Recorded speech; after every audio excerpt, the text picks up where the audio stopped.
In the darkness and despair of war, a light is shining in Gaza. A former terrorist who turned to Christ reports that Gaza's Christians are serving their community.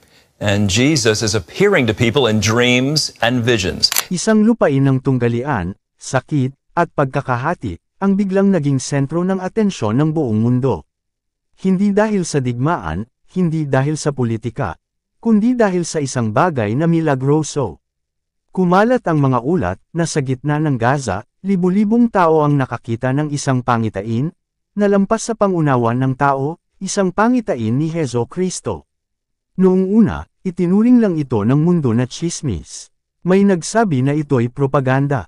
May ilan namang nagsabing ito'y panaginip. Ngunit habang dumarami ang mga nagsasabi, unay daan-daan, hanggang maging libo-libo, hindi na ito maaaring balewalain. Ang Gaza ay matagal nang naging lugar ng kaguluhan. Sa lupain nitong ito, bumangon at bumagsak ang mga sinaunang imperyo. Bahagi ito ng minanang lupa ng mga Filisteo, noong panahon ng Biblia, ang larangan ng digmaan kung saan winasak ni Samson ang mga haligi ng templo ni Dagon, at kalaunan, naging rehiyong pinag-aagawan ng Ehipto, Israel, at Roma. Sa makabagong panahon, nanatiling isang lupain ang Gaza, na nasa ilalim ng pagkubkob, sugatan ng digmaan, politika, at pagkakabahagi. Libu-libong buhay na ang nawala, at milyon-milyon ang lumaki, na walang ibang nakilala kundi kaguluhan. Ang relihiyon dito, ay nakaugnay sa bawat aspeto ng buhay. Islam ang nangingibabaw, at maliit na nalalabi lamang ng mga Kristiyano. At gayon paman, ipinakita ng kasaysayan, na madalas piliin ng Diyos ang mga pinaka-hindi inaasahang lugar, upang ipakita ang kanyang kaluwalhatian. Gaya ng ipinahayag ng propetang si Isaiah sa Isaias Kapitulo 9 versikulo 2. Nakakita ng isang maningning na liwanag. Ang bayang matagal nang lumalakad sa kadiliman. Sumikat na ang liwanag, sa mga taong naninirahan sa lupaing balot ng dilim. Nagsimula ito sa ilang tinig.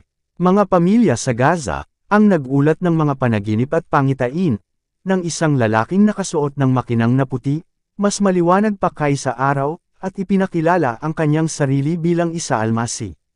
Si Jesus, ang Mesiyas. Hindi na ito bago. Sa loob ng maraming dekada, may mga misyonero at mananaliksik, na nagtala ng mga kwento ng mga Muslim, sa iba't ibang panig ng mundo, na nagkaroon ng mga panaginip tungkol kay Jesus. Ngunit ang nangyari dito, ay nasa sukat na hindi pa kailanman nakita. Sa loob lamang ng ilang araw, libu-libo ang lumantad, at nagsabing naranasan nila ang parehong pangitain. May ilan na nagsabi na nakita nila siyang naglalakad, sa mga guho ng lansangan, at ang kanyang presensya, ay nagbigay sa kanila ng kapayapaan. Ang iba na may nagpapatotoo, na hinipo niya sila, at agad gumaling ang kanilang mga sugat at karamdaman. May mga ina na nagsabing nagising sa gabi ang kanilang mga anak, at itinuro ang kalangitan, at sinabing nakita nila ang lalaking mula sa langit. At habang dumarami ang mga kwentong ito, may isang mas kamangha-manghang bagay pa ang naganap. Ang mga puso ng tao ay nagsimulang nagbago. Isa-isa, pagkatapos ay sa maliliit na grupo, hanggang sa maging libo-libo, ang mga tao ay nagsimulang maghayag ng pananampalataya kay Heso Kristo. Hindi lamang iilang hiwa-hiwalay na patotoo, kundi isang alon ng pagbabago na kumalat sa buong lupain. Ayon sa mga ulat, tinatayang 10,000 mga Muslim sa Gaza, at mga karatig na rehiyon ang nagpahayag na si Jesus ang kanilang Panginoon sa loob lamang ng ilang linggo, matapos ang mga pangyayaring ito. Hindi ito isang tahimik na pagbabago. Ito'y lantad, matapang, at hindi mapipigilan. Buong mga pamayanan ang nagtipon, upang ipahayag ang kanilang bagong pananampalataya. Maging ang mga dating imam, at mga pinunong panrelihiyon, ay tumayo sa harap ng kanilang kongregasyon at nagpahayag, nakita namin ang Mesiyas. Siya ay buhay. Siya ang Panginoon. Ang mga salita sa Gawa Kabanata 2 ay biglang nabuhay muli, noong nangaral si Pedro at libo-libo ang nadagdag sa iglesia sa isang araw. Kaya't ang mga naniwala sa ipinang-aral niya ay nagpabautismo, at nadagdagan ang mga alagad ng may 3,000 katao ng araw na iyon. Ngunit dito, hindi lamang 3,000, kundi libo-libo pa. Isang babae ang naglarawan ng kanyang pangitain, na nagsasabi, nakita ko siyang nakatayo sa aking tahanan, kahit nakasara ang mga pinto. Iniunat niya ang kanyang kamay, at ang sakit na matagal ko nang dinadala sa aking katawan, ay biglang nawala. Sinabi niya sa akin, huwag kang matakot. Ako'y kasama mo. Mula noon, nalaman ko na hindi lamang siya isang propeta. Siya ang anak ng Diyos. Isa pa, isang binatang dati sumisigaw laban sa mga Kristiyano, ay napaluha habang nagpapaliwanag, na panaginipan ko siya, sa loob ng 3 magkasunod na gabi. Sa ikatlong gabi, tumingin siya sa akin at sinabi, namatay ako para sa iyo. Pagkagising ko, ako'y nanginginig. Hindi ko na siya kayang tanggihan. Ibinigay ko ang aking buhay sa kanya. Ang mga kwentong gaya nito, ay kumalat na parang apoy, na kumbinsido maging ang pinakamaskeptiko na may pambihirang nagaganap. Nagsimulang magtanong ang mga Kristiyano sa buong mundo, ito na ba ang katuparan ng hula sa Biblia? Sinasabi ng kasulatan na darating ang araw, na maririnig ng bawat bansa ang ebanghelyo, at napakarami ang lalapit kay Kristo. Ayon sa isinulat ng propetang si Joel sa Joel Kapitulo 2 versikulo 28. Pagkatapos nito, ipagkakaluob ko ang aking espiritu sa lahat ng tao. Ipahahayag ng inyong mga anak na lalaki at babae ang aking mga mensahe. Magkakaroon ng mga panaginip ang inyong matatandang lalaki, at makakakita ng mga pangitain ang inyong mga kabataang lalaki. At sa pahayag, nakita ni Juan ang pangitain ng huling anihan sa pahayag Kapitulo 7 versikulo 9. Pagkatapos nito'y nakita ko ang napakaraming tao na di kayang bilangin ni Noman. Sila'y mula sa bawat bansa, lipi, bayan, at wika.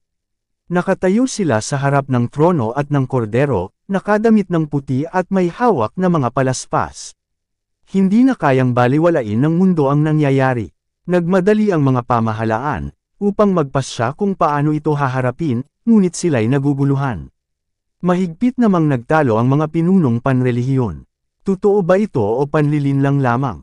Nahirapan ang mga pahayagan, secular man o panrelihiyon, na iulat ang mga pangyayari, nang walang kinikilingan. May ilan na tinawag itong pinakadakilang muling pagkabuhay mananampalataya mula pa noong panahon ng mga apostol.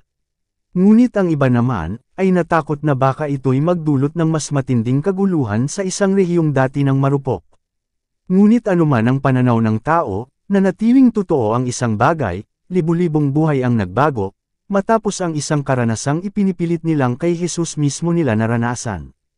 Ang nagpapatingkad sa kwentong ito ay hindi lamang ang dami ng mga pagbabalik loob, kundi ang mismong lugar kung saan ito naganap. Matagal nang tinitingnan ng Gaza bilang sagisag ng kawalan ng pag-asa, isang lupang kinalimutan ng marami. Ngunit sa mga mata ng Diyos, walang lugar na labis na sira, at walang taong labis na naligaw. Pinaaalalahanan tayo ng Apostol Pablo na mababasa natin sa Roma Kapitulo 5 versikulo 20. Nang magkaroon ng kautusan, dumami ang pagsuay, ngunit sa pagdami naman ng mga pagsuay ay lalong sumagana ang kagandahang loob ng Diyos. Kung ang biyaya ay maaaring dumuloy sa Gaza, kung ang liwanag ay maaaring sumilay sa pinakamadilim na mga lugar, tunay ngang walang hangganan ang pag-ibig ng Diyos. Libu-libong pagbabalik loob, mga pangitain tungkol kay Kristo sa gitna ng Gaza, mga buhay na nabago, mga pamilyang pinagaling, at isang rehiyong yumanig sa kanyang kaibuturan. Tanggapin man o hindi ng mundo, may pambihirang naganap, isang bagay na hindi maipapaliwanag ng politika, propaganda, o ng tao lamang. Para sa mga nakasaksi, wala nang alinlangan. Nakita nila siya, naniniwala sila, at ang kanilang buhay ay hinding-hindi na muling magiging kagaya ng dati.